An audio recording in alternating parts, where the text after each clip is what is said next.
Welcome to the City Council meeting for the City of Hudson for Monday, April 13th, 2015. I'd like to call the meeting to order. Would you please join me in the Pledge of Allegiance?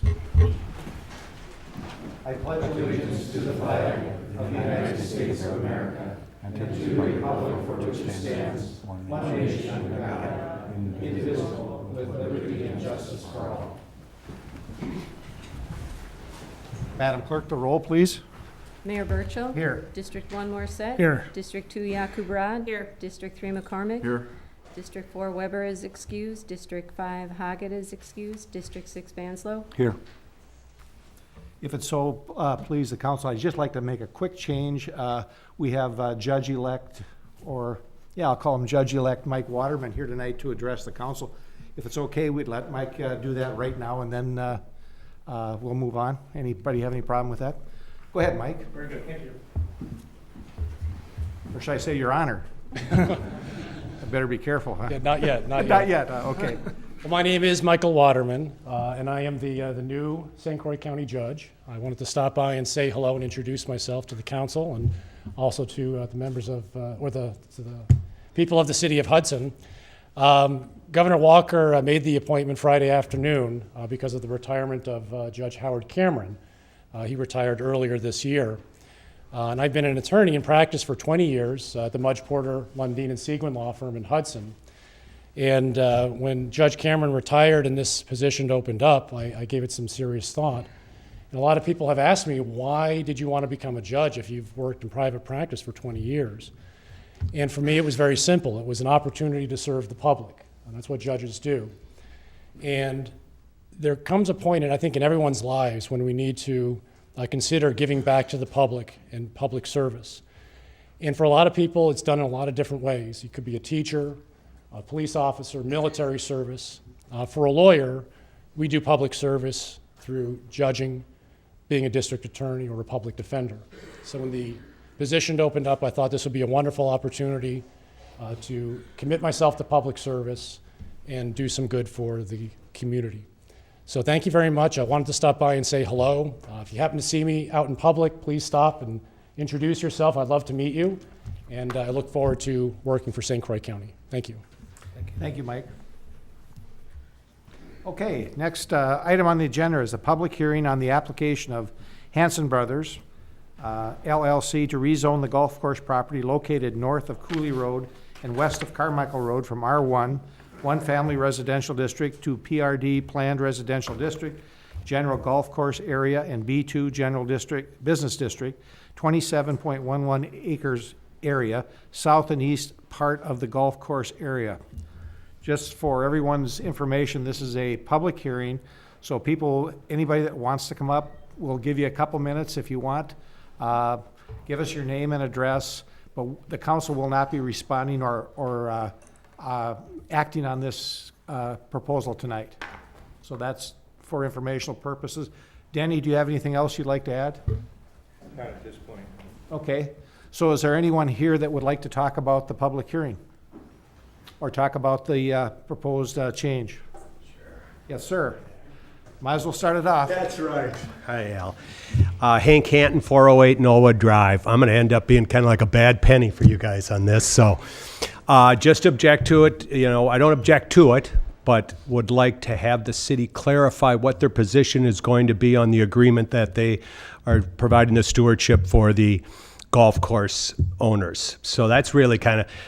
After we determine that, I don't want to keep coming here anymore, and you want to see me here, but would like to see the council determine how they're going to do that for everybody involved's sake. You know, would clarify the entire thing, and once you determine that, then go ahead and zone away. So that's all I've got to say to that. I'd love to see the city council let the public know how they're going to handle the stewardship of that agreement.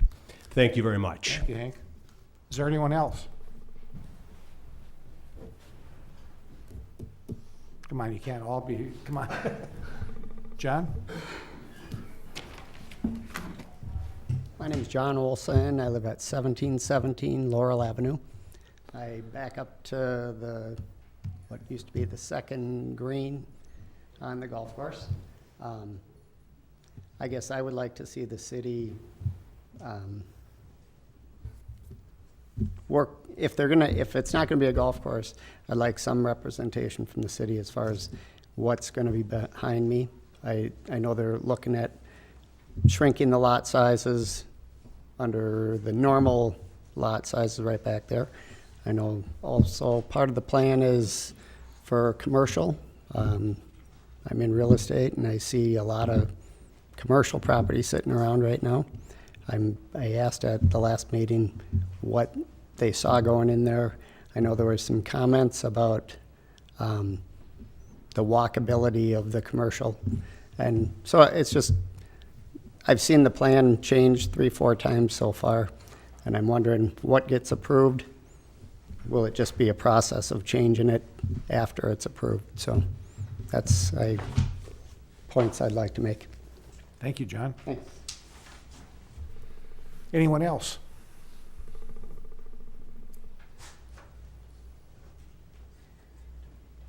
I'll ask one more time if there's, is there anyone else that would like to address this issue tonight? Yes, sir.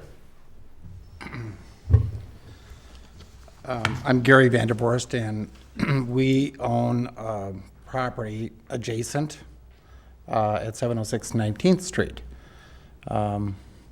It will certainly affect, and we meaning ABG Holdings, ABG Real Property Holdings, excuse me, which is owned by the Erickson family. And it's a strip center that, the green strip center where Century 21 has occupied for years. And I used to be a member of the golf course too. So I share some of some of the gentlemen that spoke earlier, some of that sentiment as well about the, how do you resolve that issue on that commitment that the Hansons made to the membership. I'm not saying I necessarily object to the development, but I'm unclear as to, the use, the mixed use with housing and also the commercial development, and just some of the elevation issues concern me. I've been a 40-year resident of the Hudson community, have a lot of pride in the community, and I'm not sure how that all looks. And I've been out of town for a couple of weeks, so maybe I missed some activities here relative, or some meetings relative to, what it is going to look like. But I'd like to see some more, frankly, before it's approved. Just as a concerned citizen and also a neighboring property owner. So, thank you. Thank you, Gary.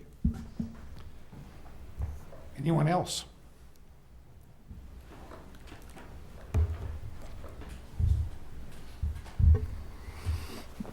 One more time, is there anyone else that would like to address the council? Move to close public hearing. Is there a second? Second. All those in favor of closing the public hearing? Aye. Opposed? Hearing is closed. At this time, we have a swearing in of our new police officer, Todd Pearson. Come on up, Marty. Thank you, sir. Officer Pearson. Judge Garrity and Todd Pearson, please come forward. And this is for you.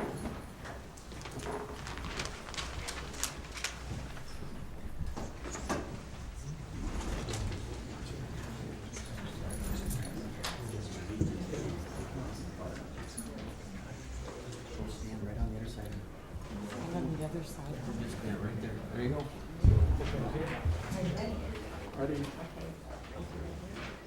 I, Todd Pearson, I, Todd Pearson, having been appointed as patrol officer having been appointed as patrol officer for the City of Hudson Police Department, for the City of Hudson Police Department, swear that I will support the Constitution of the United States swear that I will support the Constitution of the United States and the Constitution of the State of Wisconsin, and the Constitution of the State of Wisconsin, and will faithfully and impartially and will faithfully and impartially discharge the duties of said office discharge the duties of said to the office best of my ability, to the best of my ability, so help me God. so help me God. Congratulations.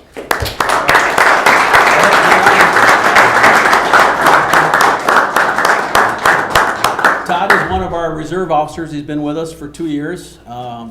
He originally came from Brooklyn Center and then spent some time with Big Lake before he came to us. So we're happy to have him here. And then in the back of the room, he's got his clone walking around. Looks exactly like him right there. So if he goes down, we've got another one that can fit right in. So we're excited to have him. In fact, he's got to go back out on duty. So that's where he's headed off.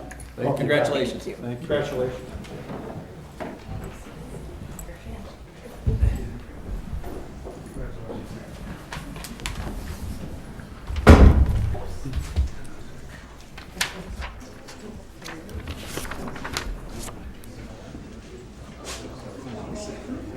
Now we'll use the, at this point in the agenda, anybody that would like to address the city council on any item that's not on the agenda, now's your chance. If you could give us your name and address. Yeah, my name is Don Siggelstrom. I live at 2012 Stone Pine. Well, it's not on the rezoning of the golf course. Just had a comment about, I think the last meeting we talked about the maintenance of the golf course, keeping it cut, keeping it clipped and maintained, like anybody who owns a home in Hudson has to do. It's pretty ragged back there. So I just wanted to make that comment that nothing is really followed up. Nobody, in terms of the Hansons, have followed up in keeping that thing clipped and clean. So that's all I have to say. Thank you. Is there anyone else here that would like to address the council on any item that's not on the agenda?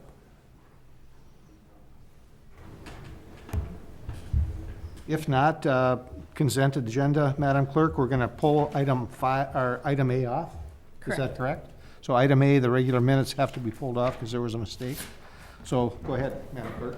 To approve the claims for payment in the amount of $534,021.60. A detailed description is available in the clerk's office on request and is posted on the city's website.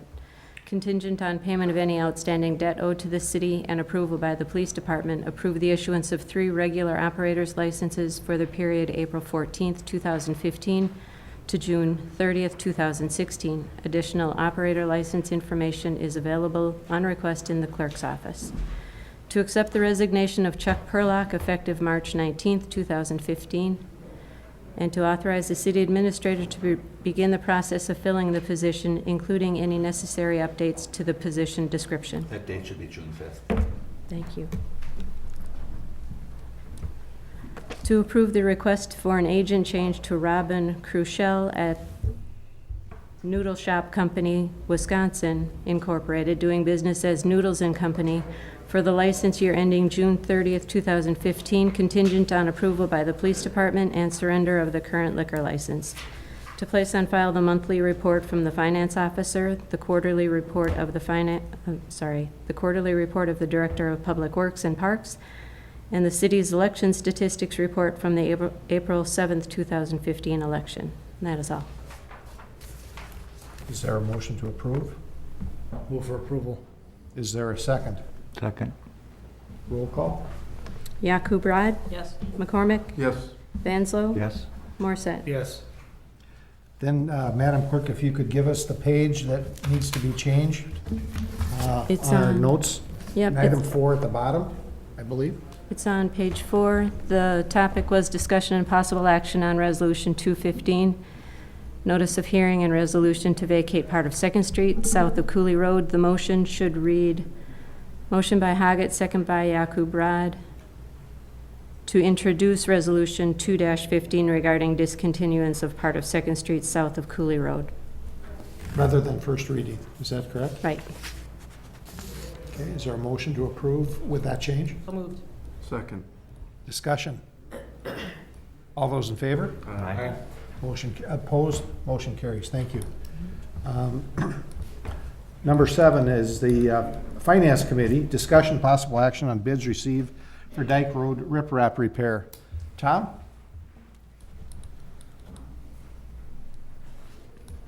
This was recommended by the Finance Committee, but I think it's a big enough project that everyone here should take a look at it.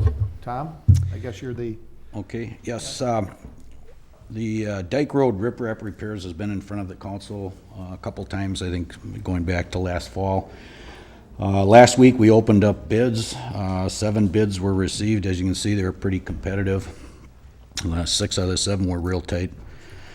The primary source of funding for this project is twofold. One is the city's stormwater utility fund, and the other portion of the funding comes from Wisconsin Emergency Management.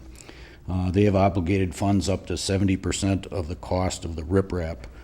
The following chart we've updated based on that low bid, and you can see the city's portion, Wisconsin Emergency Management, and the total.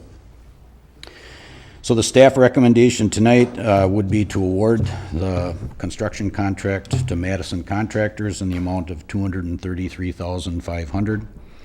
If you have any questions, I can address them. Make a motion to award $233,500 to Madison Contractors for riprap repair. Is there a second? Second. One comment, I'd like to thank Tom. I know that there had been, we had a long process of getting through the DNR process, and it changed quite frequently, but Tom was able to stick with it and make it work, so thank you, Tom, for doing a good job on that. You're welcome. Is there any other questions or comments? All those in favor? Aye. Opposed? Motion carries. Thank you. Unfinished business, discussion and possible action on deck and patio improvement changes at Smiling Moose, 601 Second Street. Mr. Darnold. Good evening. Good evening. When the state plans were submitted to the city of Hudson after the Department of Industrial Review reviewed the Smiling Moose state plans and approved them, there was a significant change on the wall along the north side of the property and also along the alleyway. And at that time, I advised David Gray, when we learned about it, that the plan should go back to the Common Council for amendment, primarily because this is a premises for a liquor license, and I felt that it is important for the Common Council to understand that there were proposed changes. Upon review with Smiling Moose representatives, they said that they would withdraw what was submitted to the state and advise that they'd go back to the plans that were approved by the Common Council. During that period of time, I heard from the Sandine Insurance that they had concerns on the wall that extended about 3 feet above the patio area from basically a fireplace, which is 14, almost 15 feet in from the alleyway. That wall would extend to the property line. I had a misunderstanding that that area was supposed to remain at about a 36 to 42 feet above the alleyway elevation.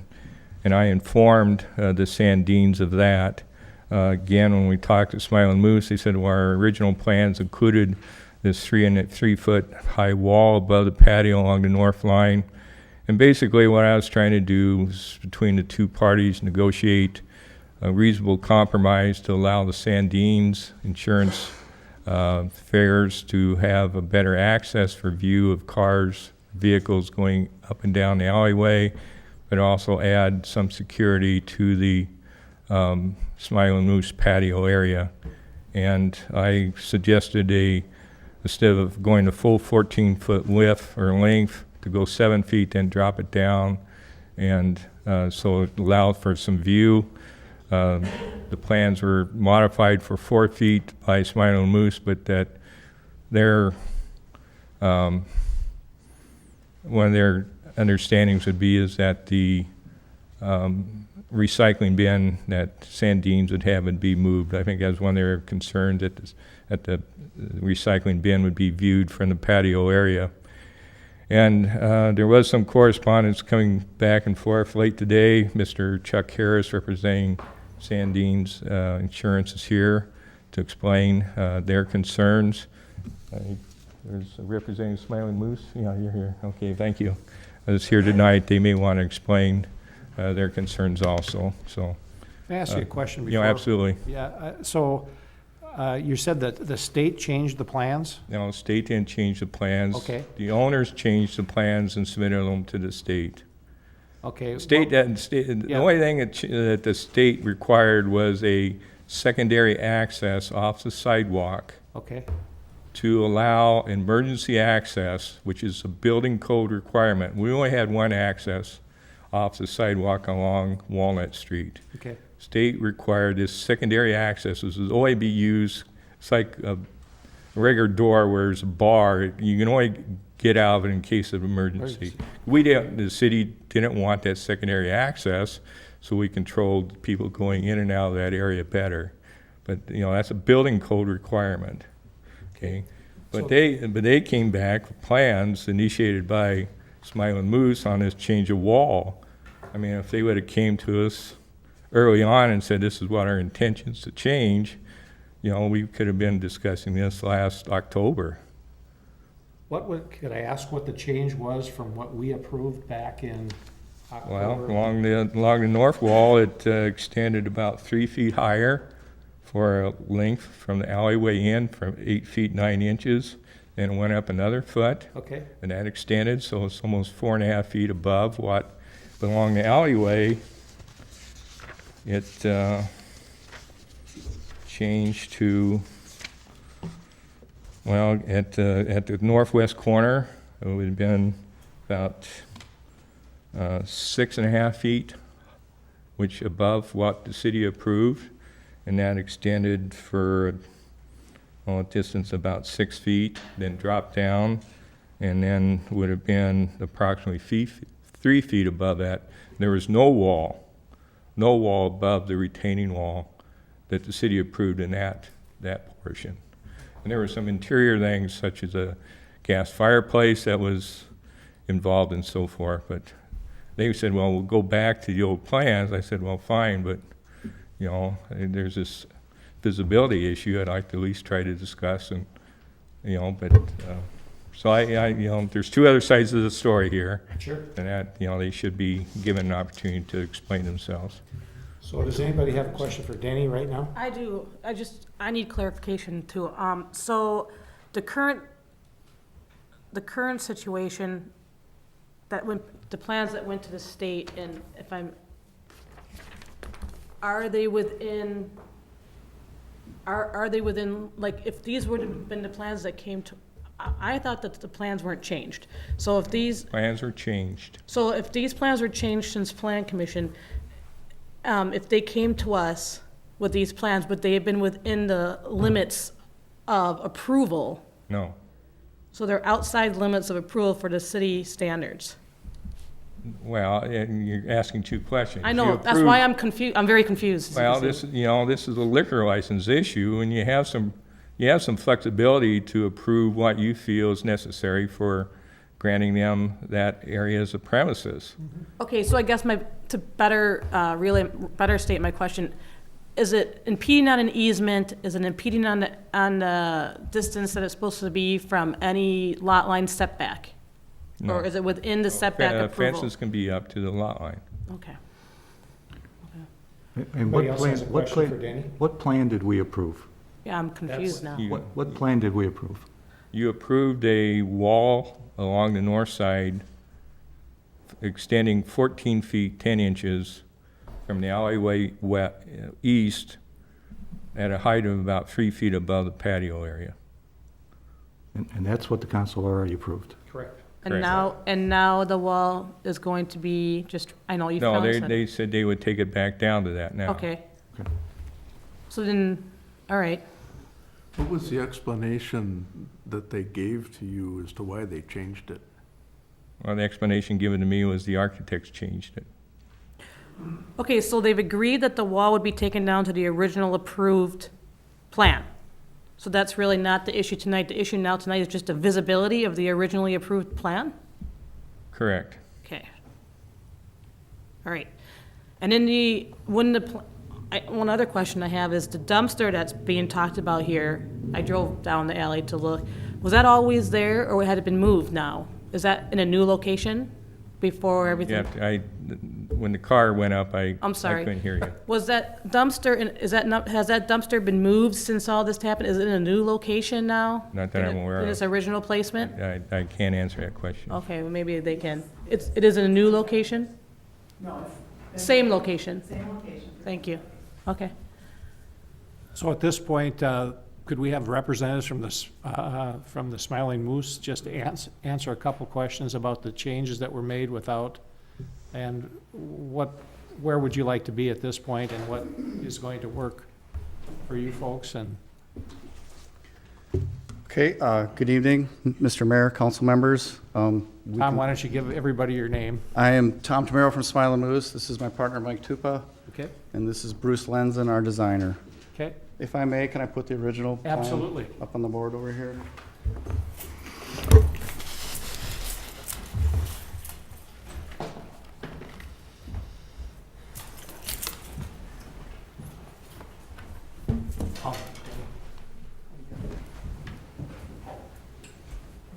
Okay, first, if I may address the discrepancy with the state plans, I can explain it to you very clearly. When we remodeled the inside, we were instructed that all changes had to go through the state. So after this was approved, there was minor changes that were being made for aesthetics and functionality. Okay, several of those were approved by you. If you look, you can see the canopy on the upper level actually is a complete L. It goes all the way to the end, and the wall that you see on the north end, the highest wall, that actually goes up to the same height as the roof of the existing building. So there's one change that's been approved along the way. The doorway that you see access from the sidewalk, that doorway is actually closer to our building. It's up the street. We also have a bathroom down there that we've gotten approval for along the way. So what I'm trying to explain here is that we've had changes in approval for things along the way. We've run them through the state, believing that was the proper way to handle things, because that's what we did on the interior. That's why we have Bruce with us. We hired a special general contractor to run the patio project specifically to keep things like this from happening. Okay, so the construction of the walls on the north end are almost complete, and I have some pictures I could show you of some of the work that's been done. But when we were told, David Gray came out quite regularly and talked to our general contractor. When we were told by David that we wouldn't be allowed to do the wall configuration on the corner like was in the state plans, they gave us two options. They said you can go back to council and ask them to approve this change, or you can revert to the original, which is what you're looking at right there, and keep moving forward. So in the interest of time, we decided not to bring it back to council because we're under construction. We're trying to get this done in a speedy manner. We said, okay, we will just go back to that configuration for that lower part of the wall. So if there was any miscommunication, there was no intent to deceive on our part in any way. We're trying to handle things the proper way. So Tom, how high is this wall right here, from here to here? 57 inches, Mayor. Okay. And that was the original plan? Correct. Okay. All right. Questions?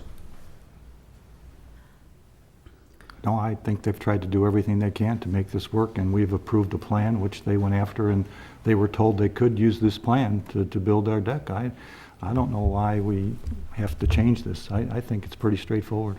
Okay. I agree.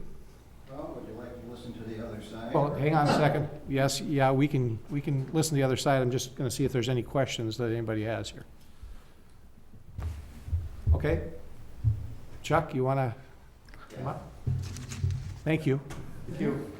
Let me ask first of all that my folks were of the understanding that the original plan for height of the wall was 42 inches.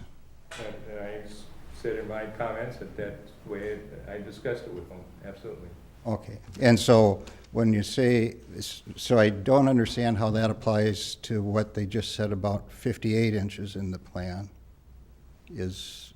Which is it? Is it 42 or 58? Okay, if we could get an answer from Mr. Lenzen, why don't you come up? We're getting closer, hopefully. Just to clarify, it's 57 inches from the surface of the ground, up like the alleyway elevation. From the patio height is 36 inches. Okay. Is that what we approved in?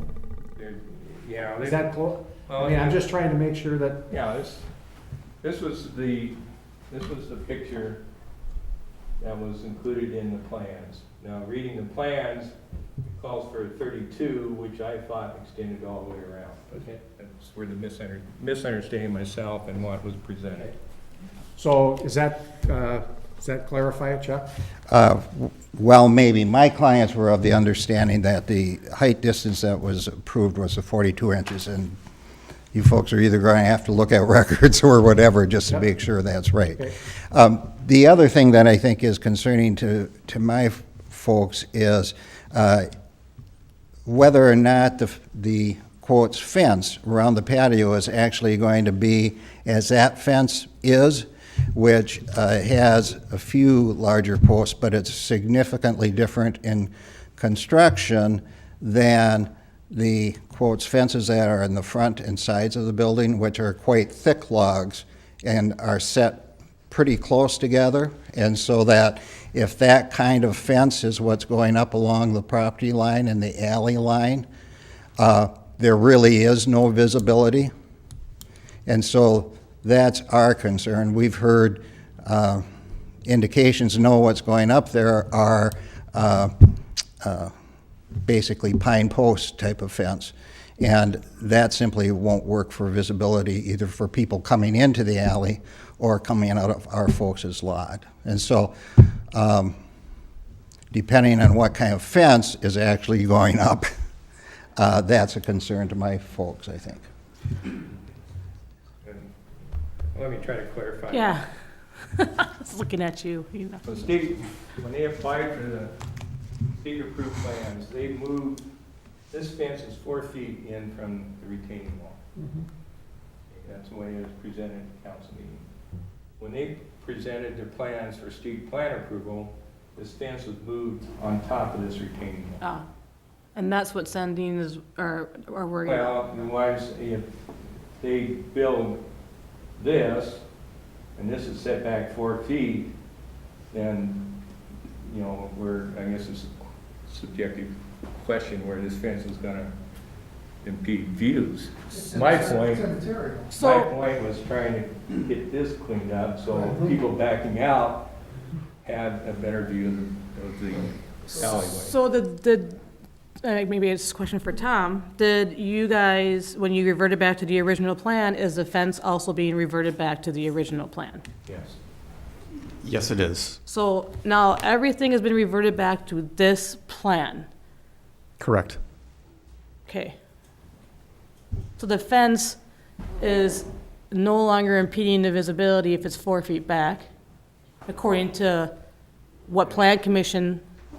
And it should be higher than that wall that's being proposed.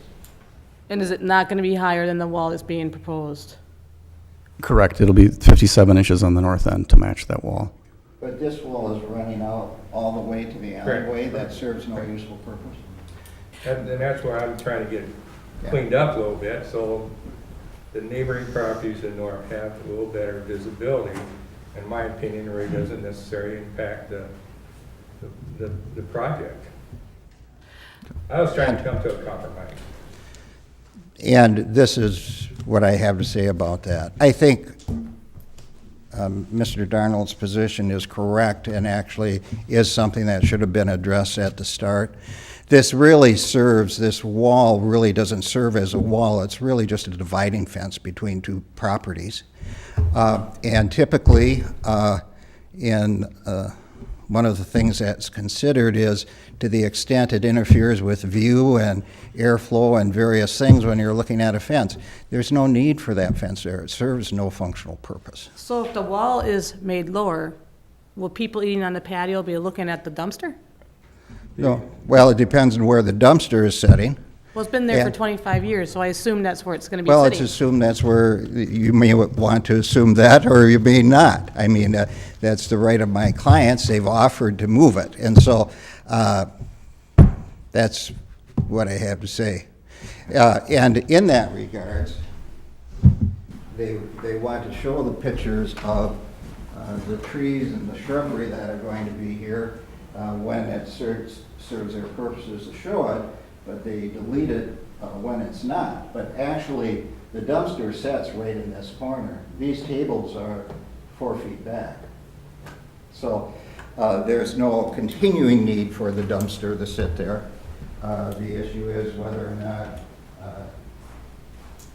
you want to engage in that safety issue of people being able to come in and out of that lot to advance these folks' interests. And so, I guess I'm just not in the mood for plain, watchkeeper on these two properties. If this was the plan we approved, I think this is a plan we should stick with. They've already started construction. After driving past there now, there's a lot that's been going on. I understand and I appreciate the fact that you went to the state assuming that's what you were supposed to do. I also appreciate the fact that you've moved back your plans to the plans that we originally approved. I think that's respectful to the city council and respectful to Plan Commission for going through all of that. And I understand, Denny, your concern. The parking lot next to it, I feel, is rather large.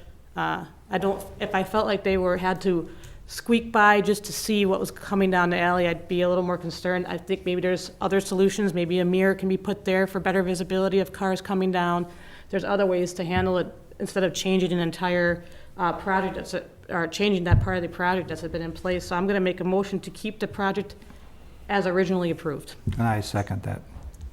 one further comment, Your Honor. Yes, sir. My folks' position on that is that if you make that change and keep it that fashion, assuming that's the plan that was approved, it would be appropriate for the city council to change the alleyway so that there's travel one direction only on it from north to south. It would help erase a significant public health risk and wouldn't adversely impact people. Chuck, would your clients be, I don't know if satisfied the right word, but would it be acceptable to them if the wall that's extends 4 feet from well, it's not a fence line, but I don't know what you call it. Property line? Yeah. If that wall was taken down to the level of the part of the foundation that faces us in the alley, would that be a better thing for them? And is that what you're talking about, Denny, is moving that down? Well, one of the plans that they resubmitted was to keep the fence back 4 feet from the alleyway. Or, keep the wall back 4 feet from the alleyway. Would that be something that would be better for your clients? Yes, it is better for our clients, my clients. What's the purpose of it? Maybe the people can come back up and I can ask them that. Tom, you want to? Okay. What's the purpose of the 4 feet that extends into over the, I don't know how to describe it, I'm not an architect. Retaining wall? It's a separation area. We'll be serving liquor on this patio, and there's going to be a control measure that we have to implement to make sure people aren't sneaking onto the patio from the corner. With her dumpster there, it's a really obvious approach area, is to sneak in between the dumpster and try to shimmy over the wall. So What's your proposal to mollify the concerns of your neighbor? Personally, council member, I believe we're being manipulated into a change here that's irrelevant to the project. They've had their dumpster there for as long as I've owned the property, and we had 2 8-foot dumpsters there, plus a 5-foot high grease trap there as well, all on that corner, and we've never had any issues. It was never a complaint brought to us about that, other than they didn't like the smell of the grease trap, and eventually we did get rid of the grease trap. If I may, one other thing is the whole reason we considered moving the fence to the perimeter was also for control measures. Okay, this was a functionality measure that the design team thought made more sense as far as controlling access to the patio. Right now, as you look at it, it looks kind of like, like a stepping stepstone, like a ladder stairway type thing where you hop over the first step and then you can hop over the fence. So if the line of demarcation was right at at the alley, it would be harder for people to try to sneak into our patio. So that was the whole idea there. But we're absolutely fine with moving back to this and moving forward. Okay. Does anyone else want to make a comment or add to it? Or anybody else in the audience? Does anyone on council have any other questions or comments or thoughts? We have a motion and a second, I believe. Yes, sir. A follow-up. Sure, if you come to the microphone so people on TV could hear. And my clients still are kind of left uneasy as to the type of fence that's going to be made, whether it's the fence as depicted in that picture or the heavy log fence. I think it's irrelevant. Could you explain the concern on that is because of, for what reason? Visibility and... But the fence, the concrete fence is already there, Chuck. Well, yes, but I agree. If you're going to build a wall, and I came here to talk about two different things. Yeah, okay. I didn't know until they came back. Yep. Because frankly, I thought there would be some sense to ending this wall and angling this kind of fence there, because it creates way more visibility for everybody. And this really is not usable space. It's not a table that goes. Sure. And so if this would happen to be moved back a little further, to have this kind of fence that's way more visible. That's what's my point of view. I got you. I guess I said that because I assumed that if that's the plans that are submitted, that's what the fence is gonna look like. And if something different happens, then we've been duped by Smiling Moose. So my assumption is going to be that the fence that are in these plans is the type of fence that's being submitted. Is that not gonna be the case? Well, Mary, initially when we presented the plans, we tried to explain that these are a contemporary version. Bruce doesn't generally design in log style. So what we had said in the previous meetings was that the fence would mimic what we have already done on the rest of the property, and then it'll look lodgy, I guess would be the way to put it. Okay. So it'll be wood. We can certainly, I mean, if I don't see how it's a sightline issue for traffic, but we could certainly change, the interior of the fence with smaller spindles of some kind if that's really an issue here. I don't see how it's a sightline issue either, but if the question is the fence, okay, thanks for being honest on that. So if Sure. the fence, you want to build it is like originally around the rest of the property, again, the question is, just as the question was if we put a deck there or not, is that within the proper zonings and proper, city approval specs? Okay, I'm not saying it right, Denny, but I know you know what I'm thinking. Is that something that yeah, the type of fence, the log fence that they have around the rest of the, is it allowed to go back there without any Variance. help me out? What's the word I'm You're looking talking for? the Conditional use of. fence on the north wall? Or the Talking about the. interior the fence? interior fence. Well, if it doesn't obstruct it, it's irrelevant. Right, that's my question. It doesn't matter, the material will be irrelevant if it's the same height, same configuration of what's been approved here. I personally would not consider that to be a significant issue here. And Okay. again, it kind of falls back into what was discussed and what was approved and now what's being changed and what was presented for state-approved plans. They didn't even give us a courtesy.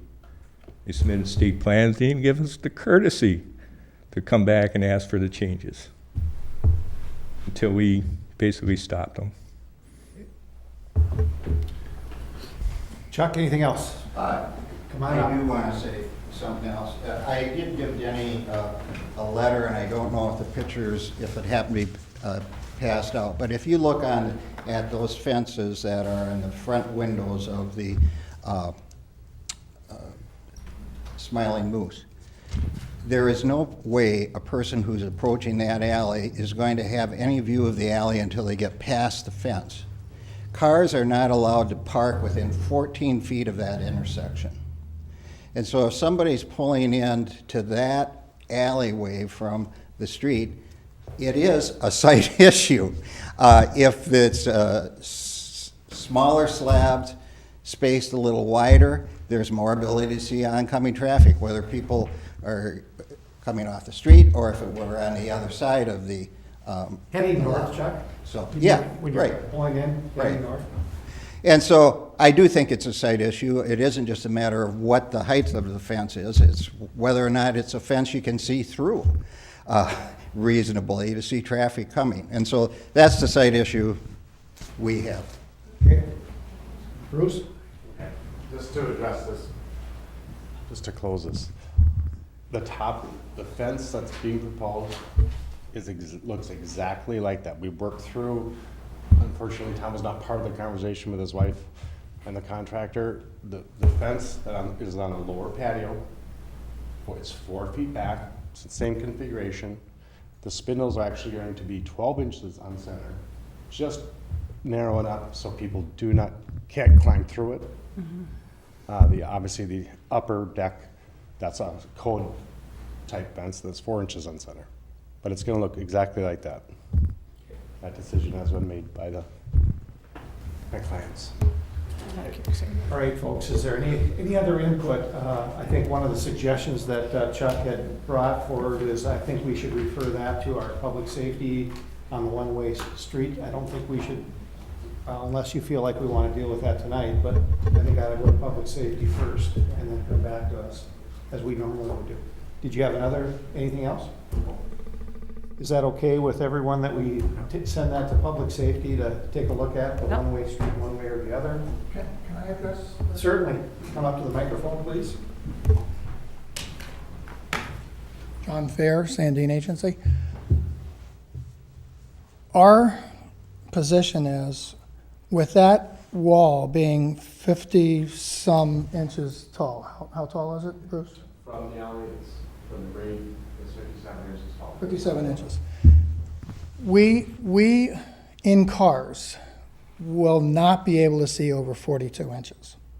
So in other words, we're coming into an alley completely blind until we're in that alley. So if there's a car coming, there's an accident. It's just that easy. And what we looked at on the plans was a 4-foot buffer zone, call it, where at least it gives us 4 feet coming into the alley for visibility. Instead of 0 feet, we have 4 feet. And we were okay with that. And also, and maybe because Denny Darnold was confused as well, we were confused that wall was going to be 42 inches or less. And maybe it's my misunderstanding, Denny's misunderstanding, I apologize for that. And then to Tom's remark about we never made any issue out of his dumpsters is because there was never a wall there. And we could see the alley backing out when we looked into the alley before we got to the dumpsters. So we knew that there was traffic coming or not coming before we got to the dumpsters. And one more final point is if we can get that 4-foot area of visibility, we would move the dumpster because we would be fools not to. Why would we put a dumpster in front of a 4-foot opening? The dumpster's 48 inches high. We can't see over 48 inches height. And whether we get the 4 feet or whether it's passed as is, it doesn't make any difference, the material on that fence, because we're not going to be able to see anyway. I mean, they could make that out of concrete. It wouldn't make any difference. Because we don't see anything. The way that's drawn, we don't see anything until the driver's seat gets to the alley, which means that the back seat and the trunk are already in the alley. They're already in the alley. So we don't know there's an accident until it happens. That's a safety issue. How Big many time. cars park back in that parking lot? In our parking lot? 5. 5. And the parking spots are on the North side? South. Parking spots on the Diagonally parked on the south side. On that wall, diagonally What's parked. on the other side of that parking lot? The retaining wall. A retaining wall. So Yeah, how wide is that which- area for you? right. There's just 5 of you parking there? How Well, we wide is have, that we area? have, you have a lane to get in, the access lane, and then you park, you diagonally park. And then, when you leave, then you leave in the access lane, which is on the north side of that parking lot. And then we park diagonally on the south side of that parking lot. And it's just employees that are working, that park Correct. back there? Correct. And we're in and out of there. We don't just come at, 8 o'clock in the Right. morning and leave at 5. I mean, we're in at appointments. Where each car is coming and going at least a half a dozen times a day. So let me just ask a question, and I mean, it's your parking lot, I'm just curious. Can you park on the other side of the parking lot diagonally? No. That would make it worse, because then we're moving the access lane even closer to the area of invisibility. Well, I guess my question was, are you able to park in another way where you can actually pull out forward versus reversing out of your parking lot? No, not unless we back in. Not unless we back in. And that's difficult to do. On the other retaining wall, which you were asking about, it is stepped, and if you would see it if you drove past, but it is stepped. And the last step, which is on the alley, is 42 inches, I measured it in height, and it goes 10 feet back. And that gives us visibility coming and going. So we're not even asking for that. We're asking for 4 feet to be able to see instead of 0 feet, 0 inches. And the dumpster is right on the corner back there. Which will be moved if we have 4, right, the way that's drawn. Wait, how tall is the dumpster again? Pardon me? The dumpster is 4 48. feet, 48 inches. 48. And how tall is the wall behind the dumpster? That's being proposed again? I'm just, This one, 58? 42 from the... 58? 42 from the ground, though. Yeah. So is it shorter than the dump? No, it's 58, 57. 57 for current. 15 inches taller than the dumpster. 15 inches, so it's a 1.5 feet taller than the dumpster. So, and you've been able to see around your 48-inch dumpster when it's been placed there, because, I mean... Because there has been no wall, east to west. It's all been open. It's nothing to chuckle at, Mimi. I'm asking these questions to try and get this figured out for you guys. Yeah, I know, and the way I'm trying to explain it, maybe I'm not... I'm just explaining confused myself. because the dumpster's been there for 25 years and it's 48 inches tall. Right, and I'll Okay? answer that. And I have a truck, so...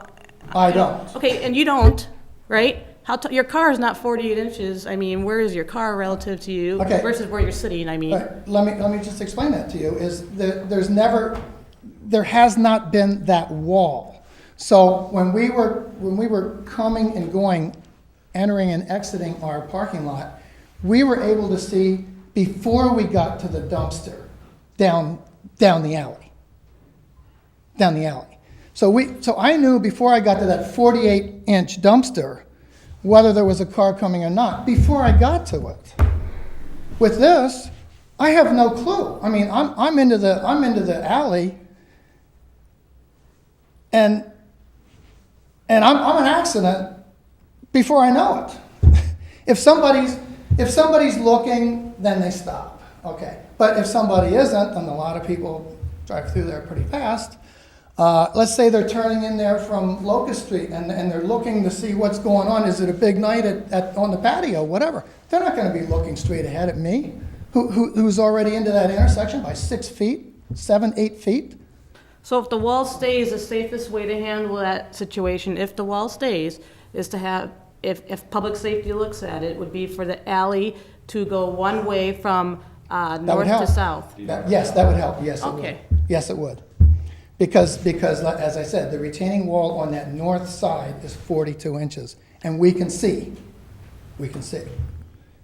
So And that goes back 10 feet. And I think one of the main reasons why it would have to go to public safety is because of fire department and everything else. Mhm. We have to have that Yep. discussed. That would help tremendously. Okay. Okay. Any other questions, comments? John, you have anything else? No. Okay. Thank you. Anyone else? Tom? Okay. I want everybody to have their say. I just wanted to make one note in regards to visibility on that corner. With the dumpster that Sandines has had there and the big dumpsters and grease trap that we've had there, keep in mind that our entire parking lot in the back is fully parked as well. So the premise that there's this open alley of visibility is not true. There's every single spot in the back is used for our employee parking. We literally would move people out to let a car that's parked in out and then pull them back in. So our entire back parking lot would have 2 rows of 3 cars plus 2 8-foot dumpsters, a grease trap, and their dumpster on the corner. So I just wanted to point that out. It's really been a lot Can I like address this. that? Okay, sure, but why don't you come on up? Okay.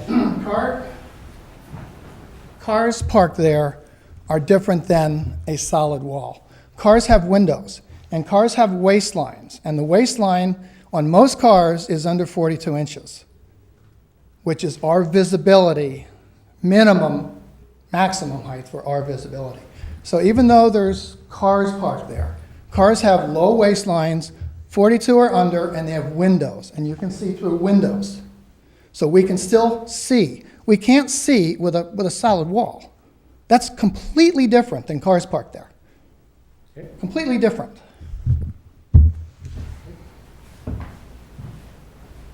Okay, anyone else? Comments? I'm gonna keep my motion as is until something else comes up on the city's end. If public safety has an issue or something, I'm not changing anything. I think there's other ways to solve the problem than to start changing something we've already approved. And we had a second, I believe. Was there a second there? Nancy. Okay, anybody else have any questions or comments? All those in favor of the motion signify by saying aye. Aye. Opposed? Aye. Motion carries. Thank you. Next item is an issuance and notes of bonds for 2014, or 2015-16 capital projects. Issue seats pre-sale report with discussion, possible action on the following resolutions. Neil. Yes, at the March meeting, we approved a 2-year capital plan for 2015 and 2016 that approved about $4 million worth of projects. What the resolutions in front of you are really the enabling legislation that would allow us to issue the debt. In your packet, you have the pre-sale reports that were prepared by Sean Lentz and Ellers, and Sean is here to respond to any questions that you might have. The resolutions were prepared by Andy Pratt of Eckberg Lammers, who is serving as the city's bond counsel on this. And if you look at it, there are in the resolutions, 2 of the resolutions relate to the issuance of bonds, one of which is for street projects, namely the 2015 and 16 mill and overlay project and the reconstruction of Wisconsin Street. The other bond relates to the purchase of the fire truck. And then the notes would be for the remaining projects. So, Sean, if you have anything to add. Hi, Sean. Mayor, Council, nice to see everybody again. The only thing I would piggyback on what Neil had started was this is very in line with the 5-year financial plan from a couple years ago, and it's a second set of debt issues that came out of that plan, very much in line with that. And as Neil pointed out, the projects fall into 2 categories, the bonds and the notes.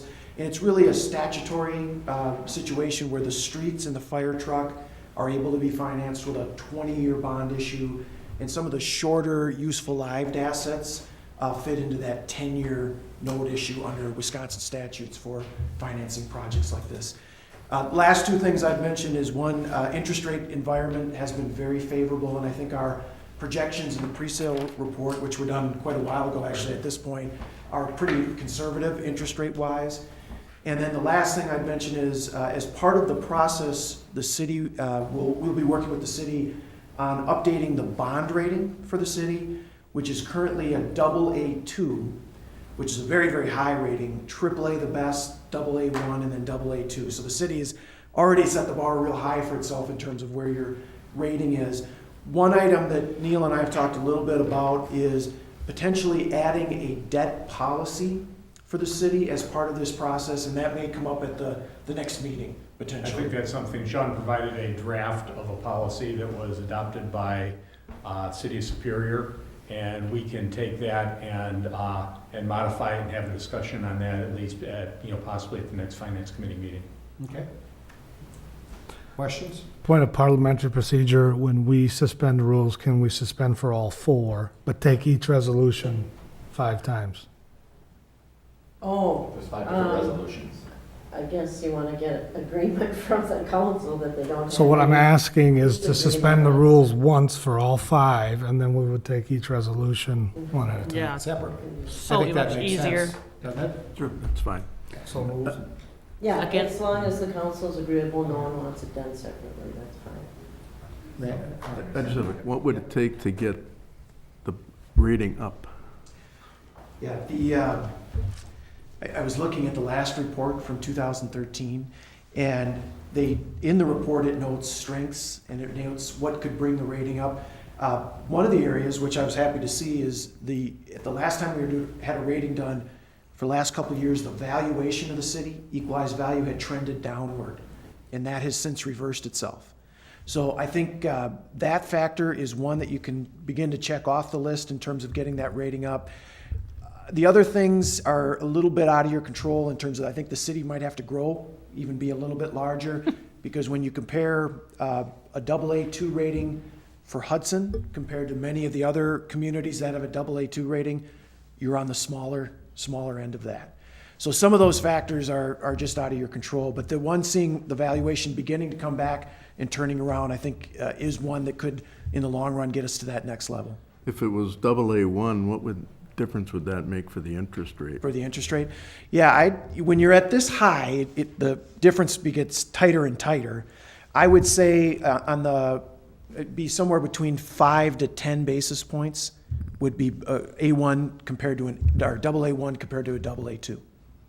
Maybe you haven't done the math, but what difference would that make for one of these bond issues that we've got if we had that higher rating? Overall, yeah, overall costs. Well, on a couple $1 million, it could be in the 10 to 20,000 range. So it's a lot of money, and it's great to strive for. But as I mentioned at the outset, the city, I think, has an exceptional rating for the size of Hudson, and really the factors that you have under your control as a council: fund balance, strong financial policies and management. You've done a really good job of managing in the past. Thank you. Yep. Okay. Was that a motion, Randy? Yes, it was. Is there a second, Mary? Okay. So we need roll call vote to suspend the rules, please. Vanslo. Yes. McCormick. Yes. Morset. Yes. Yaku-Brad. Yes. And now we'll need a motion. We're going to do each of these separately, I think was what we agreed to do. So we need a resolution 3-15 from someone. Someone want to make that motion? Move to approve Resolution 315 for the initial resolution authorizing the preliminary issuance of general obligation bonds for street improvement projects in a maximum principal amount of $1.615 million. Is there a second? Second. All right. Any discussion? All those in favor? Aye. Opposed? Motion carries. Move to approve resolution 415 for the fire truck acquisition and equipping it for maximum of $565,000. Second. We have a motion and a second. Any questions, discussion? All those in favor? Aye. Opposed? Motion carries. Move to approve resolution number 6-15, a resolution directing publication of notice to electors. Second. Is there any discussion? All those in favor? Aye. Aye. Opposed? Motion carries. Okay, I'll make the motion. I was gonna say, let Tom do it. Resolution 7-15 providing for the sale of general obligation corporate purpose bonds, Series 2015A, in the maximum principal amount of $2,180,000. Is there a second? Second. Discussion. All those in favor? Aye. We have one more resolution, or One. two? One on this. One on this. It's back to you, Mr. Vanslo, if you want. Move to approve Resolution 815, promissory notes in the maximum principal amount of $1.940 million for providing sales of general obligation. Is there a second? Second. Discussion? All those in favor? Aye. Opposed? Motion carries. Thank you. Next, we have, is our special assessment. This is the standard resolution that we have to adopt prior to starting the special assessment process. This is a standard resolution. It outlines which projects will be done and an approximate timeline of how it'll take place. So, and then once we get the special assessment roll done, we'll have a public hearing down the road, and then you'll approve the finals on the special assessments. So we need a Suspend rules. motion to suspend the rules. Move to suspend rules. Is there a second? Second. Roll call, please. McCormick? Aye. Morset? Aye. Yakubrad? Aye. Vanslo? Yes. Is there someone that would like to make the motion on Resolution 5-15? Make a motion to approve Resolution 5-15. Okay. Is there a second? Second. Discussion? Yes, sir.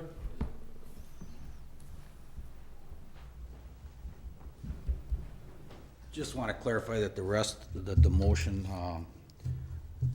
ordering the preparation of the assessment for, setting a public hearing on the proposed improvements and proposed assessments, is that got to be a separate? Or should it be included? It's all part of the Okay, resolution. okay, I just wanted to clarify that. Yep. Thank you. Okay, thank you, Tom. Any discussion? All those in favor? Aye. Opposed? Motion carries. Next item is the proclamation of Arbor Days. Whereas 2015 marks the 143rd anniversary of Arbor Day in the United States and the 132nd year of celebration by Wisconsin communities, and whereas trees are among Hudson's most beautiful and natural resources and bestows fine opportunities for aesthetic appreciation and recreation, as well as improvements to our homes and public lands, and are indispensable to our ecological as providers of wildlife habitat, erosion control, air filters, and noise inhibitors. And whereas Hudson has been named Tree City USA by the National Arbor Day Foundation in recognition of the outstanding efforts by the city and its residents to provide a legal basis, financial investment, and community participation to support an ongoing program to plant, nurture, and routinely maintain and restore the canopy of trees. And whereas the demands of our environment and our environmental resources necessitate an increased awareness of ecological values, as well as an individual commitment to the study and appreciation of trees and their maintenance. Now, therefore, I, Alan D. Burchell, Mayor, proclaim Friday, February 24th, 2015, April 24th, 2015, and Saturday, April 25th, 2015, as Arbor Days in the city of Hudson, and call upon all citizens to participate in Arbor Day celebration and continue to support and protect our trees and woodlands. So that was the resolution that we did today. We have a gentleman that is leaving the council after 4 years, 4 years? 6 years. It was over four. Four. Yeah, Seems 4.5. like 6, no, I'm just kidding. But Rich has been he has represented his district very well, and it's been a pleasure to serve with him, though we've not always agreed on issues all the time. He's been a gentleman, and we've appreciated all the hard work that he did, and so we have a plaque for Rich in grateful recognition of your outstanding efforts as City of Hudson Common Council Alderperson in District 6, and for your contributions as a member of the Finance Committee, Hudson Area Joint Library, Public Works, Public Safety Committee, and President of the Council during your term in office, December 20th, 2010 to April 21st, 2015. Alan Burchell. So, Rich, if you could come up here, we really appreciate all your work. Thank you, sir.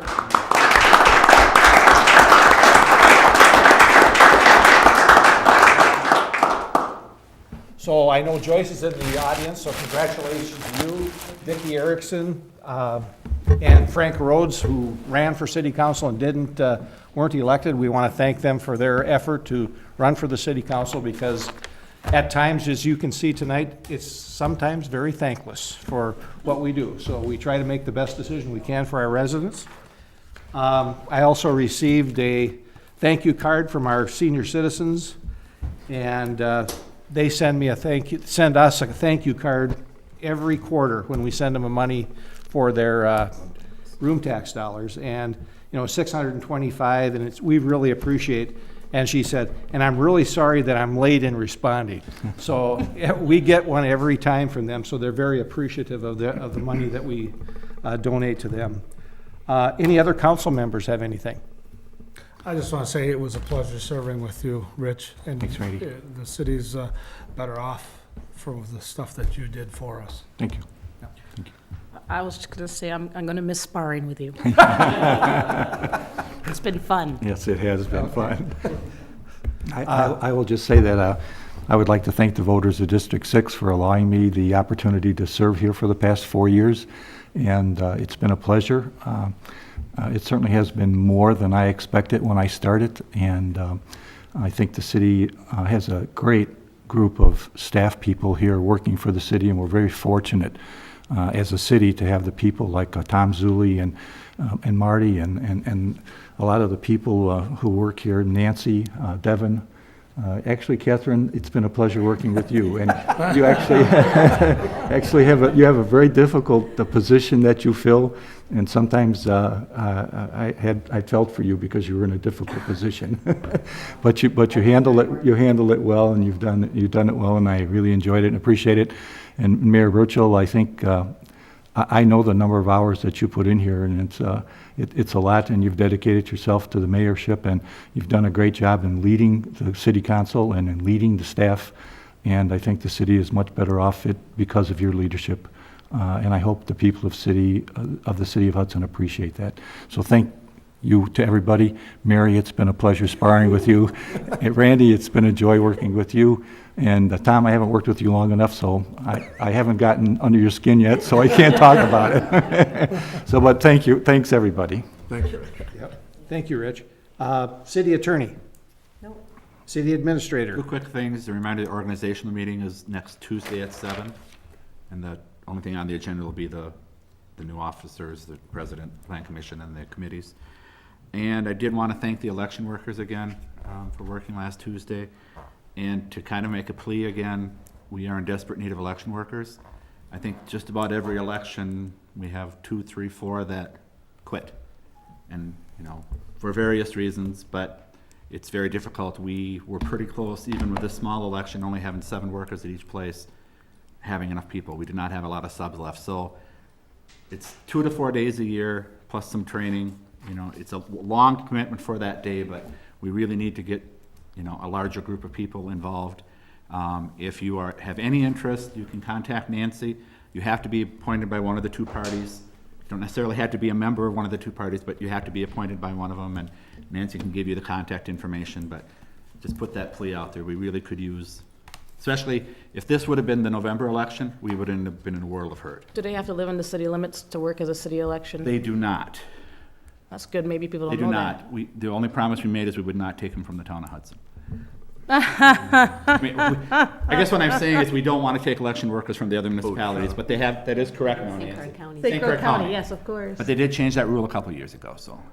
Yeah, I'd be remiss if I said I didn't thank the people in District 1 for re-electing me to the office, and I'll work hard for them and make sure that I do not take the office for granted. Okay. Thank you. Anything else?